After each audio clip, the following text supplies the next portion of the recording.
Welcome back.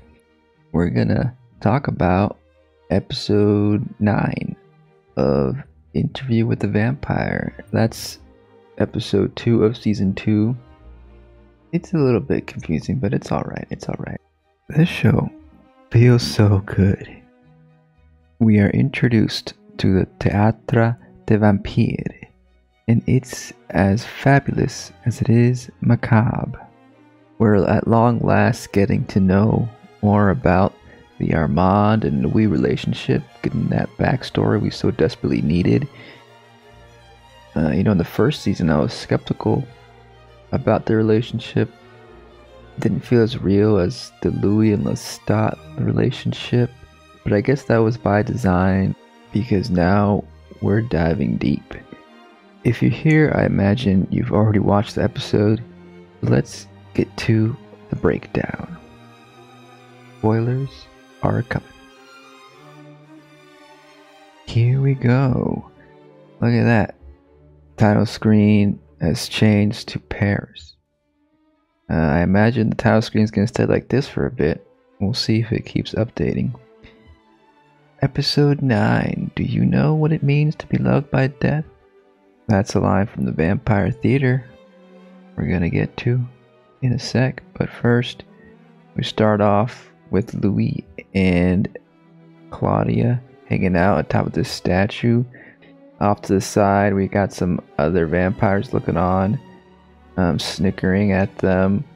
But as Louis and Armand here point out, it's custom to reveal yourself to the vampire scene when you're new to the city.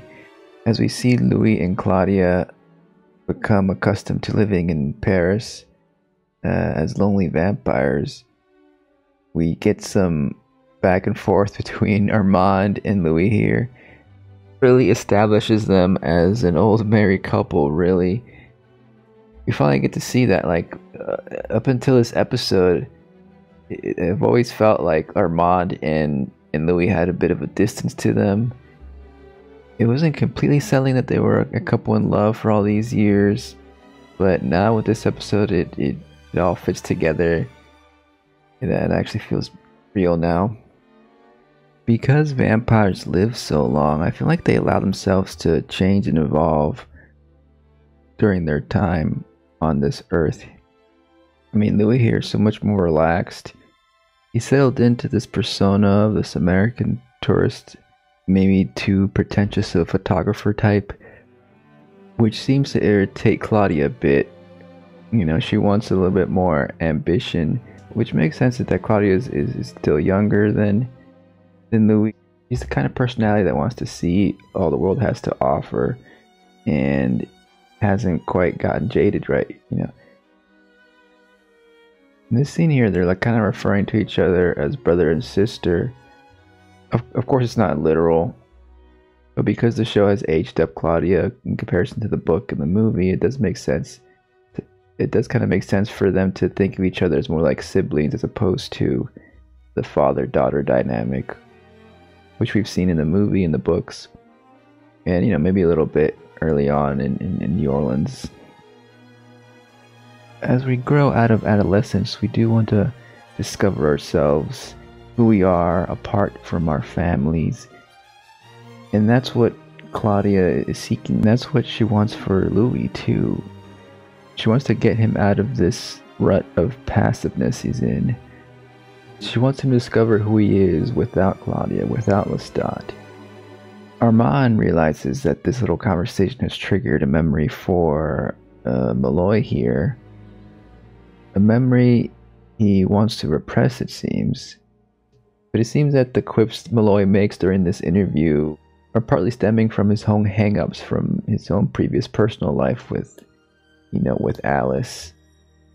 And it looks like Armand and Louis are very much interested in probing Malloy's brain, using that to steer the narrative. Part of becoming your own person involves how you dress as well. So she wants a nice dress to match her new Paris life. So she goes to this dressmaker. So there seems to be a little bit of an issue here. The shopkeeper from across the street tells her not to get too friendly. He uses the Heil Hitler sign to indicate that she has sympathies for the Nazis, or maybe she is a Nazi herself. Not quite clear. But this is Madeline. She's going to be a pretty important character. She does seem to be a bit put off by Claudia's attitude here and presence, perhaps because she feels like she's a kid, but perhaps also her race has something to do with it. But Claudia's pretty clever. She disarms Madeline here, letting her know that she's had the kind of life that has forced her into womanhood earlier than anticipated. Of course, it's because she's a vampire. Also, for ages, black girls have been sexualized and thought of as more mature than their white counterparts. Whether it's because of their class they grew up in, their origin prejudice, she's faced as a black girl. She's been forced to mature to survive. But what really gets Madeline to shut up is the money, you know. She puts down that money, telling her, hey, you don't want to turn away one of your only customers. Malloy's being a bit snippy here at the real Rashid, he calls him. It's just Rashid. Looking at the old photographs. Malloy gets a little bit scared here as these vampires talk nonchalantly about their victims. Armand says he drained some of them for sport, unlike Louis, who's a little bit more reticent. Now, what a lovely scene this is. Now we've come to the gay in the park scene. You know, particularly in olden times, queer folk had to go out to the park and keep an eye open for potential mates to romance.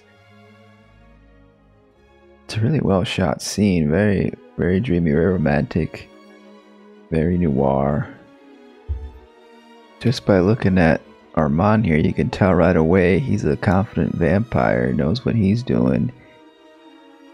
But yeah, it's a cute little moment, you know, the first time they meet, and coming in and switching back and forth between the interview and here really provides more context. And then we get the sweetest line you've ever heard. Armand tells Louis in that park that I will never harm you. And Armand here says he never does. We get this sweet hand holding along with the poignant music. All this really sells the idea that they're soulmates, or at the very least there's true authentic love here. Earlier on I suspected that Armand had some more sinister motives. I was just being more cynical, but as this season progresses, and especially with this episode, I feel like Armand's intentions are sincere, you know. Maybe he's working his vampire magic on me and Malloy and all of us watching. But it's working right now. And I welcome it because I don't want to see Louis be trapped in another toxic relationship. But thus far it does look like Louis is doing a lot better with Armand here than he did with Lestat. So I'm sure Lestat's going to be a regular haunting memory during the rest of the season. So here we have the Theater of the Vampires. It feels like a smaller, more intimate underground theater than what we saw in the movie version of this story. And I think it works better for the vibe, you know, for the underground vibe of this vampire theater instead of being more mainstream. It's like an indie theater off the beaten path, you know. And the TV series format really allowed us to dive deep into this theater company along with all these actors. It gave us this amazing performance that I think outshines what we saw in the movie. Particularly because of Santiago here, played by Ben Daniels. He's amazing. The perfect vampire to mesmerize an audience in this supposedly faux play here, you know, mixing reality with fiction. Ben Daniels really knows how to combine the flamboyant camp with the menacing vampire, you know. In the movie, this scene was a lot more operatic, perhaps more broad.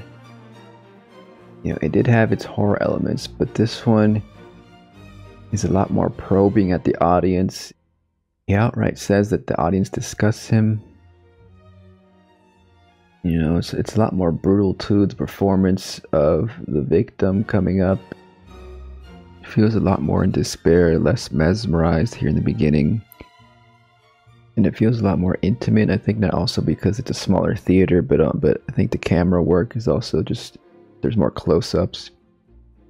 You know, and of course it still plays with the idea that like, oh, the audience likes to watch these actors suffering for their entertainment as long as they believe it's a performance.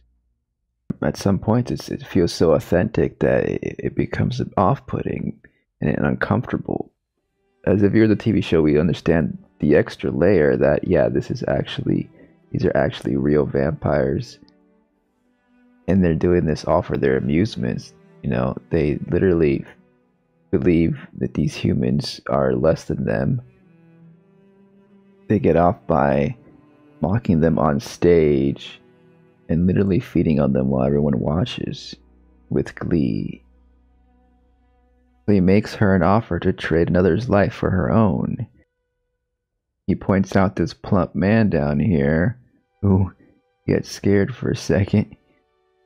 Santiago makes it clear that humans will give each other up in moments of despair like this. It's all so vicious. Claudia, of course, is smiling wider than ever before. And now she feels like she's finally found her people. Louis, on the other hand, shows a face of disgust at this display. He doesn't really seem to voice anything. In the movie, Brad Pitt, I think he says that it's vile or something, the moment where the victim is disrobed on stage. But this series decides not to humiliate the victim as much. When she comes out, only one shoulder is exposed, but then there's like a cut where she goes from having her blouse pulled down from both sides.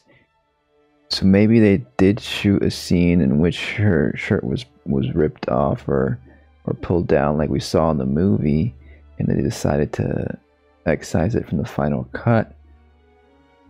Perhaps they thought it was too crass, or maybe a step too far, because the scene's already pretty miserable as it is. But we are in a time now where streaming shows are becoming more reliant on advertisement than they used to with different ad tiers, and therefore this show's content has to appease to those advertisers. Perhaps now the network wants to limit the differences between what's on the streaming site and what's on live TV. The show might be more restrictive with things going forward. I don't really have an issue with this in particular, but I am concerned that in the future maybe there'll be more limitations to some gay romance. You know, maybe historically advertisers and rating systems, they've been more punitive towards queer content. So I wonder if it will affect what we're going to see later on. But as it stands, I think this scene works well as it is. And overall, it's a much better scene than the movie version, particularly because of the performances.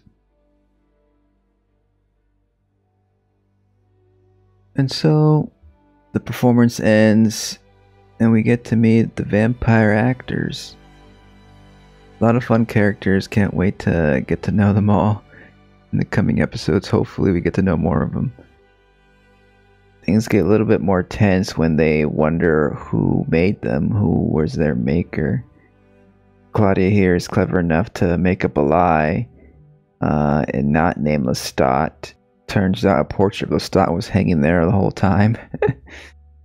Malloy jumps in with disbelief at his most aggravating here. He has the goal to put on some soap opera music and compare this to a telenovela. And then Louis like, it's not as big of a reveal as you think. And then they reveal that Armand was with Lestat before as well. And now we know Lestat was an ex to them both. But you know, it's not like there's so many vampires in the world. And as immortal beings, it makes sense that most every vampire is going to bump into each other at some point. And also you can see this as a reference to just small gay communities that have a lot of overlap with lovers in general. Back in Paris, Claudia is so excited about what she just seen. Louis feels like it's a dangerous place, they shouldn't go back. Claudia feels like these are the vampires that are actually prideful, they're actually showing that they're proud of being vampires and that she wants to be part of this group, you know. She doesn't want to live in the shadows her whole vampire life. She calls it vampire pride. Of course it involves murdering people, but let's not think about that. Again, she's telling Louis to take more risks, be more ambitious.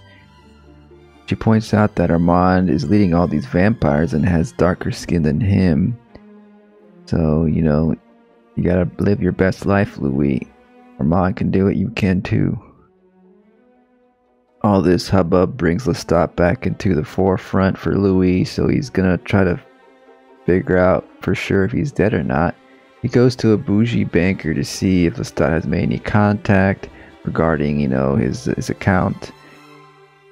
He says he's not here for the money, just wants to know if Lestat is alive.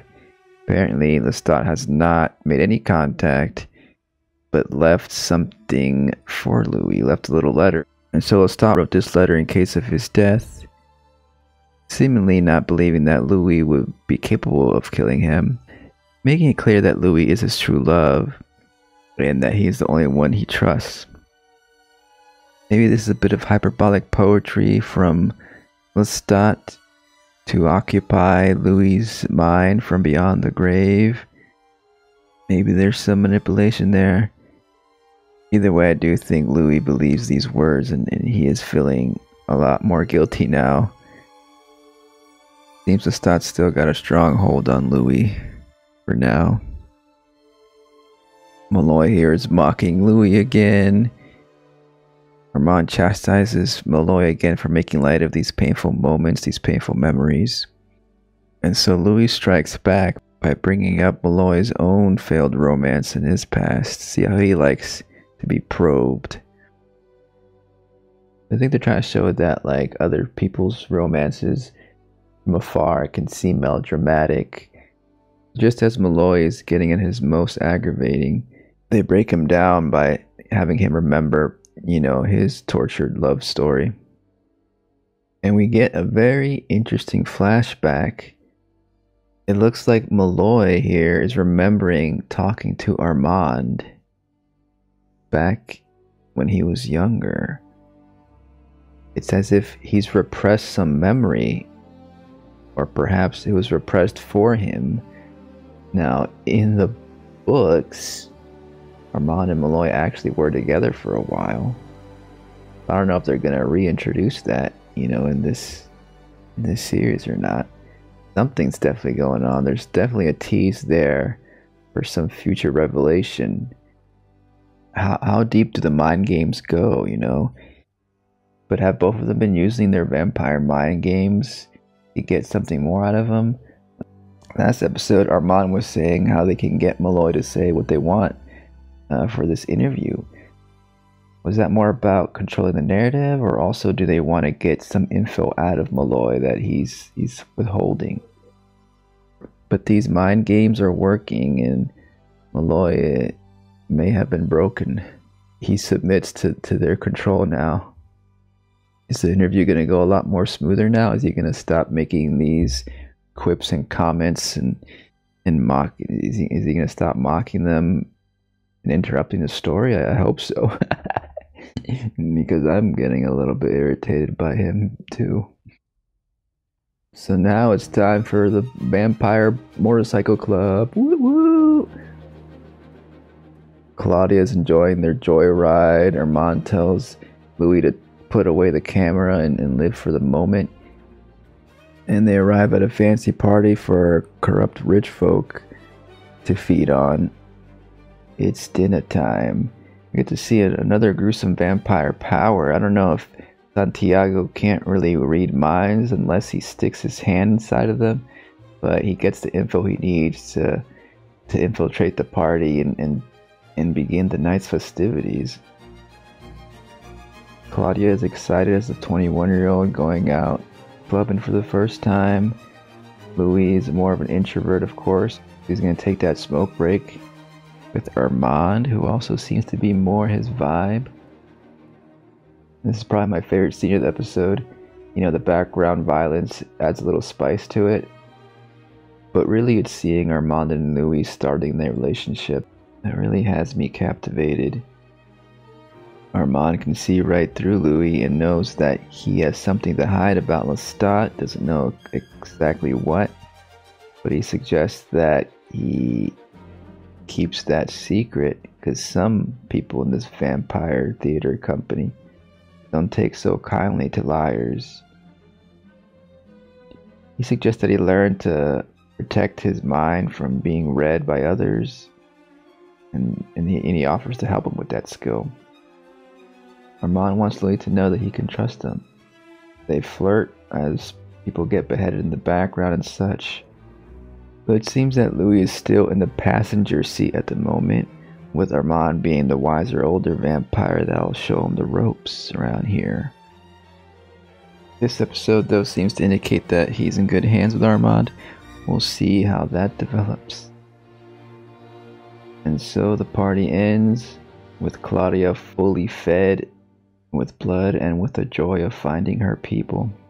Louis too, I think, feels some comfort in being with these vampires, but as a reluctant vampire, he likes to keep his distance. Maybe he finds Armand to be the best way to connect with this community of vampires and live a more settled, comfortable life in Paris here. That's the episode. Riding away from an explosion. Right away, AMC goes into a sneak peek of next week's episode, which I wish they didn't do. I like to be surprised when I watch the new episode. But yeah, it was definitely a good episode. I do have to bring up the commercial breaks again. I think it's probably my strongest criticism of the season so far. Just how certain scenes end so abruptly for the commercial break. They need to work on better transitions, and other shows have done it better. But as far as everything else, they're doing a great job. Louis and Armand finally put Malloy in his place a little bit. And Louis and Armand's relationship finally feels better developed. The vampire theater is just so delightfully morbid. I'm liking Claudia's arc. She's really motivating Louis to move forward. You still got the specter of Lestat to look forward to, as well as what exactly is going on with Daniel's past. It's just a great vampire drama. I hope we see more vampire plays. That'd be cool. But that will have to do it for now. I guess I'll see you next time. Under the moonlight. Bye.